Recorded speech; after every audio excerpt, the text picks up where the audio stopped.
안녕하세요. 첫 번째 주 두 번째 시간이 되겠습니다. 지난 시간에 이어서 이제 선물 계약에 대한 얘기를 계속 말씀을 드리는데, 선물 시장에 보면은 이렇게 이 그림 보시면 아시겠지만, 막 사람들이 들끓잖아요. 그죠? 그리고 이 사람들이 그냥 구경하고 있는 사람들이 아니고요.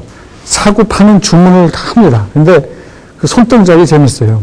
이렇게 하는 건 무슨 의미고, 사는 거, 파는 거, 어떻게 사는 거 하는 게 무슨 소림사 그 권법처럼 다 사인이 있습니다.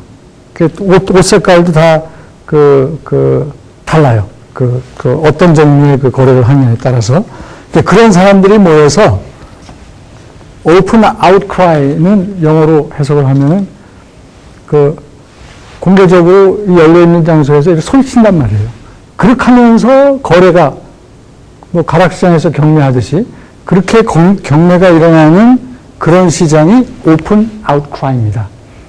미국의 전통적인 CBOT, CME는 사실 이게 다 open outcry 시장이었어요. 그런데 최근에는 어떻게 됩니까? 이게 이제 전산 컴퓨터가 이제 발달하면서 일렉트로닉 트레이딩으로 지금 많이 바뀌어가고 있습니다. 유럽 쪽의 선물 옵션은 특히 거의 이 일렉트로닉 트레이딩으로 다 바뀌었어요. 우리나라는 어떨 것 같아요? 우리나라도 선물 옵션 시장 물론이고 주식시장, 옛날에 여의도 가면은 사람들이 많았잖아요. 지금은 조용합니다. 왜? 일렉트로닉 트레이딩으로 다 바뀌었기 때문에 그렇습니다. 근데 미국은 어때요? 미국은 아직도 이 오픈 아웃크라이 시스템이 남아 있습니다. 아직도 꽤 비중이 높아요. 미국의 제일 큰 선물시장 CME 그룹에 아직도 상당수가 이 오픈 아웃크라이로 매매가 되고 있습니다. 이 사람들이 다 속된 말로 이게 자기 밥벌이기 때문에 이거를 여러 가지 이유를 대가지고 일렉트로닉 트레이딩으로 바꾸지 못하도록 그렇게 일종의 로비를 한다라고 봅니다. 저는 개인적으로. 하여튼, 여러분들이 뉴스나 무슨 매스미디어를 통해서 보는 아주 난리를 치고 옷도 여러 색깔을 입고서 이렇게 주문하는 바로 이 시장이 바로 오픈 아웃크라이 시장이고 그 시장이 바로 선물 시장의 전통적인 거래 시스템이다. 이렇게 이해를 하시면 됩니다. 말씀드린 대로 최근에는 이 오픈 아웃크라이 시스템이 일렉트로닉 트레이딩으로 바뀌고 있어요. 일렉트로닉 트레이딩에서는 컴퓨터가 사자팔자를 다 알아서 자동으로 매치를 시켜주죠. 이것도 이게 이제 여러분 주제는 아닙니다만 이게 경매예요. 사자팔자 경매를 하는 겁니다. 근데 보통 가락시장 같은 데 가면은 한쪽이 많죠. 그러니까 사자가 여러 명이 경매를 하고, 주식시장이나 이 선물시장이나 사자팔자가 다수 경매하는 그런 시장으로 이해를 하시면 됩니다. 선물 계약의 간단한 역사를 처음 시간이고 그래서 소개를 하면, CBOT가 이제 제일 먼저 생긴 선물시장인데, 여기에 뭡니까? 옥수수 선물이 제일 먼저 생겼다. 1800년입니다. 1848년. 그 다음에 이제 CME가 생기면서 CME에서 거래가 된 게 이게 삼겹살 선물입니다. 기초자산이 무엇이냐에 따라서 선물도 여러 종류로 갈립니다.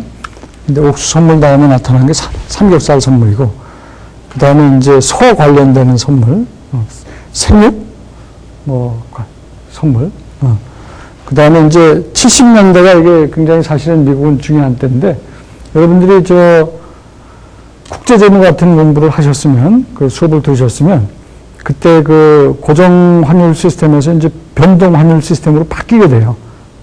미국이 이제 금태한 정지를 하면서, 그러면서 외환시장이 막 요동을 칩니다. 요동치는 외환시장의 환율의 변동성을 줄이기 위해서 통화 선물이 이제 등장을 합니다. 그게 1972년이에요. 굉장히 역사적으로 이게 의미가 있는 겁니다. 그 다음에 이제 금리 선물이 처음으로 1975년에 등장을 합니다. 그 다음에 1982년에 주가 지수 선물이 등장합니다. 주가 지수 선물, 기초자산이 주가 지수라는 얘기고, 금리 선물은 기초자산이 금리나 채권이라는 얘기고, 통화 선물은 기초자산이 환율이라는 얘기예요. 기초자산 지난 시간에 설명했죠. underlying asset. 파생상품은 혼자 존재할 수 없다고 했어요. 보다 본질적인 무엇이 있어야 한다.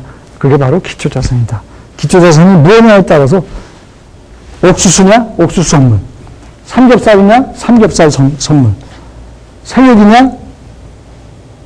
환율이냐? 금리 또는 채권이냐? 주가지수냐에 따라서 이렇게 여러 종류의 선물이 등장을 한 겁니다. 근데 뭐 그렇게 역사가 오래된 건 아니죠. 물론 이거는 오래됐지만 이 금융 관련 선물, 기초자산이 금융상품인 거는 70년대 이후에 소개가 된 겁니다. 그전에는 기초자산이 이렇게 뭐 삼겹살이거나 생육이거나 무슨 뭐 옥수수거나 뭐 이랬어요. 이 시장들이 이제 70년 이후로 소개되면서 엄청나게 커지는 거죠. 그러면서 2008년도에 어떻게 보면 금융위기를 몰고 왔다라고 볼 수도 있는 겁니다. 우리나라는 코스피 200 선물이 1996년도에 도입이 됩니다. 그 다음에, 이게 돈육 선물이거든요. 이것이 2008년도에 우리나라에 도입이 되고, 뭐 이런 건 여러분 모르셔도 됩니다. 요 날짜 정도는 여러분이 아셔야 돼요. 선물시장이 우리나라는 99년도. 우리나라 그러니까 10년 조금 넘은 거죠. 15년은 아직 안 되고.